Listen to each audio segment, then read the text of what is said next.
Hey, what's up, YouTube? And it's kind of dark in the background. I just got to work, and maybe if I roll down the windows, hang on a second. Might add a little bit. Let's see here. It's gonna get chilly then. There we go. Oh, a little bit better. Yeah, boom. Cool. So, all right. So I got home. So I don't know how you dive through scripture and stuff. Maybe you are old school and you just like stick to one scripture at a time. But one thing I can tell you is it seems like God wired people to get excited about the treasure. Cause like there's this parable. Yeah, I think it's a parable or a story where he tells what is the kingdom of heaven like? Thank you. And he said, it is like a man who went out and found a treasure, a pearl, and then he sold everything else he had and he kept that one treasure, And it's like this thing that's wired in your universal soul that when you're in motion with it, you notice how he said he didn't care about nothing else, right? And so there's this, and some people can disagree, but that's up to you. That's fine. I'm going to get a little nerded. God gave me the knowledge to nerd out on his word, so I'm just going to nerd out with it, right? So for me, he'll show me like yesterday. I got home, and then Pastor Doug Batchelor, he's a Seventh-day Adventist. He's one of the first pastors I was introduced to when I was 7 years old was Virginia Wyden, and because I was raised that Sabbath is a Saturday, and I believe that, and so, all of a sudden it went from Pastor Doug, and then usually when I was taught with Virginia or Pastor Doug, and you learn more about the 12 tribes of Israel and stuff like that. Like that's what she taught me as a young age. Like she told me that, I was from the tribe of Asher and stuff. And then I go into the room and I just open the Bible. And it's on First Chronicles chapter 7 right there on Asher. Because I was praying for a peace in my house for me and my brother. And so it talked about the two tribes that it was on. One was the tribe of Asher, and right next to it was the genealogy of Saul. Right? So you look at, let's see here. Yeah, Asher, and what is this, Chronicles 7? Yeah, so Chronicles 7 is Asher, right? See, Asher right there is kind of upside down because they're looking the other way, but and then when you go to First Chronicles 8, it says the genealogy of Saul, the Benjamite, right? And it talks about that. So I went in there to pray, and I actually asked the Lord for a David and Saul kind of peace, And so, yeah, that's what I asked. And then, let's read about, and what I want to explain to you on this video is I've said to a lot of people who are astrologers, they believe in the Gemini, Capricorn, and it's invaded the church. Like if you're a church person and you are reading horoscopes, you should probably stop. I mean, because those were hijacked from the devil anyways. And he hijacked it off of the 12 tribes of Israel, right? And I can tell you it's true because look, what does every month, there's a certain month, oh, you were born this day, so this is how you are. You're this. Well, who else did that? Well, God shared how people were in the beginning, so let's take a look. You can go to Deuteronomy 33. This is Moses. So whenever they're coming out of bondage, God's hyping these people up. He's like, you're gonna pretty much be the pinnacle of the world for him, right? When he forges the capital Jerusalem on earth. So how would you would want to give your people gifts, because he's the father of lights, father of gifts. So you have let's see here. Let's see. So the tribe of, they always do that. So the tribe of Levi, it says,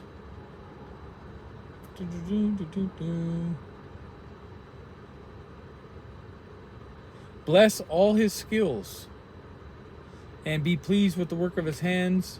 Strike down those who rise against him, his foes no more. And it says about Benjamin, it said, Let the beloved of the Lord rest secure on him, for he shields him all day long, and the one the Lord loves rests between his shoulders. Joseph, it said, may the Lord be his land. So Joseph was about land, right? It's funny that the tribe of Joseph, he mentions, land. With the best the sun brings forth, and it says, favor, majesty of the firstborn bull. So there's symbolism involved in this, So when you go to the tribe of Asher, Dan, it says Dan is a lion's cub springing out of Bashan, so, or Bashan, and Naphtali is abounding with the favor of the Lord and is full of blessings, and he or she will inherit southward to the lake, right? And then you got Asher, where it says most blessed of sons is Asher. Let him be favored by his brothers. Let him bathe his feet in oil. The bolts of your gates will be iron and bronze, and your strength will equal your days. There is none like the God of Jeshurun, who rides across the heavens to help you. And he said rides across the heavens to help you. And I've seen an angel surfing in the sky, dude. As I was going through some flood, or a flood was chasing me, and there was an angel flying across the heavens going, go this way, go that way, go this way. So it reminds me of that when I read that. And it says, and the clouds of his majesty. Let's read that again. There's no one like the God of Jeshurun, who rides across the heavens to help you on the clouds of his majesty. Right? The eternal God is your refuge, and underneath are the everlasting arms. He will drive out your enemies before you, saying, destroy them. So Israel will live safely. Jacob will dwell secure in the land of grain and new wine, where the heavens drop dew. Blessed are you, Israel, who is like you, a people saved by the Lord. He is your shield and helper, your glorious word. Your enemies will cower before you, and you will tread on their heights. So that's what he says in 33. And then you have Joshua, who mentions it in the book of Joshua, and he talks about lots. So let's see, he talks about the allotment for Zebulun, the allotment for Issachar, the allotment of Asher. So Asher was the fifth lot. So the fifth lot came out for the tribe of Asher according to its clans, and their territory included, and it talks about all the territory they got. And to turn east to, let's see here, the boundary then turned back toward Ramah, Mediterranean Sea. So these towns and their villages were the inheritance of the tribe of Asher according to the clan. So this is where the land comes through. So there was this building on it, right? The 12 tribes of Israel. And then you have, obviously, Chronicles. Chronicles mentions Asher as well. All the tribes, actually, not just Asher. All of them. It talks about the genealogy. And then it says, all these were the descendants of Asher, heeds of families, choice men. See, it says brave warriors and outstanding leaders.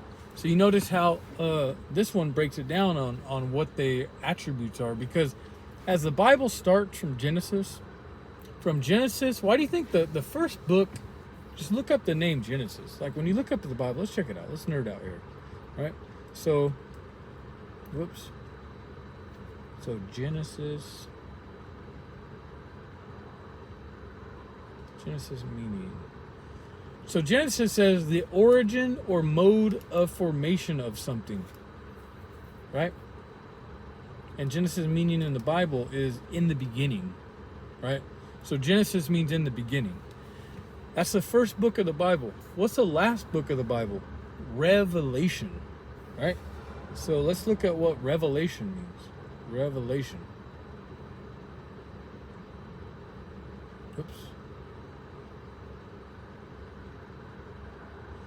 Is a surprising and previously unknown fact, especially one that is made known in a dramatic way.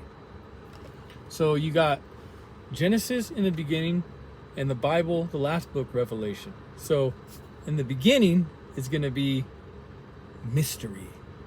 And then Revelation will be the end of mystery. The mystery will be complete, because a book, right?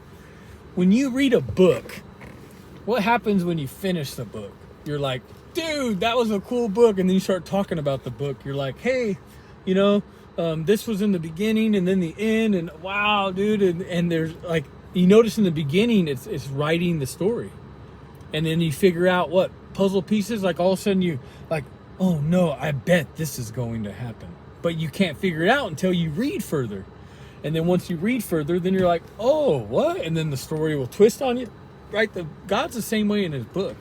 Genesis was the first building block. It was a building block. And then he kept building. And then when you get to Revelation, you're able to nerd out on all this stuff, because Genesis means in the beginning. Revelation means what it means. It's revealed. It's revealed, no more mystery, right? So it's kind of cool. So then we go back to that other one here. You know what I'm saying? So now let's get back to the point of the conversation. So you have like the tribe of Asher. It says,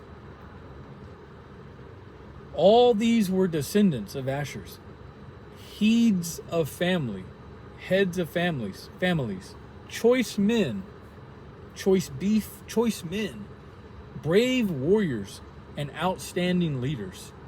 It didn't say one was. It's like God attached that gift mechanism to the tribe of Asher, right? He attached a gift mechanism to the tribe of Issachar, Benjamin, Simeon, Joseph, Dan, Gad, all of them, right? And so there was a gift, right? And it says the number of men ready for battle and listed in the genealogy was 26,000.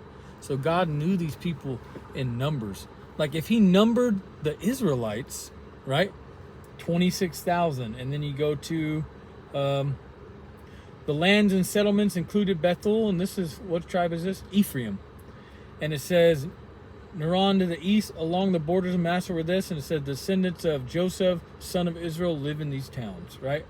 And then he numbers them, right? In Revelation, he numbers them 12,000, 12,000, 12,000. So when you look at that, and then we did a message about Romans chapter 11, when the number of Gentiles is complete. Well, he was also numbering the children of Israel, right? Or else you wouldn't hear words like this where it says, and the listed army men for the Asher was 26,000, right? So I challenge you to quit astrology, and you ain't a Capricorn no more. Go read about the 12 tribes of Israel, right? And what's funny too, when you believe astrology, is you are immediately dismantling the perfect gift from heaven that God gives to every human being to express some sort of his will.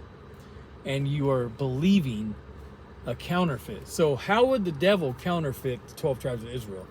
Because like if you're like, man, am I from the tribe of Asher? Does it go all the way? Then you would know you're a warrior, you're blessed, your feet are dipped in oil. You would know that you're ready for battle and stuff like this. You're a good leader. But if you replace that with Gemini, or you replace that with Cancer or Sagittarius, now the world has made a system of the 12 astrologies of the world. And then now they're compartmentalizing everything and saying, hey, you're in this group, you're in that group. That's called the counterfeit. So now you know the real and the counterfeit, right? And so, that's something to think of, and what's going on and everything. I was just, it's funny too how I just opened the Bible and it was right there, and I'm like, dang, So, I don't know, it's kind of cool how this whole thing is, how God wired everything. And also think of, when you think of revealing, and some people, some church people, some religious people will be like, well, he's doing this too much, he's nerding this too much. And it's like, well, then you can tell them, well, actually, is that true? Because Genesis means in the beginning, and God had so much mystery, he wouldn't tell people his name. And he told Moses, my name was I am. I mean, who says that? And then now Revelation means completely revealed, and then you can be like, Pastor, but Revelation chapter 10 says that all the mystery of God will be revealed. It gets down to a point where there's 3 angels in the sky yelling, don't take the mark of the beast. So like, it's going to get to a point where the revealing is done, and it's going to be about hanging on till the last second. And I believe that's where we're at now. But yeah, cool. If you like this video, give it a thumbs up. It'll be on my YouTube channel. And once again, I want to thank the woman who rebuked me. I'm so grateful I'm grateful for Jesus Christ in you that rebuked me. I'm just thankful that your temple of God was obedient to type it out, because I've seen so much change since that happened. And thank you very much.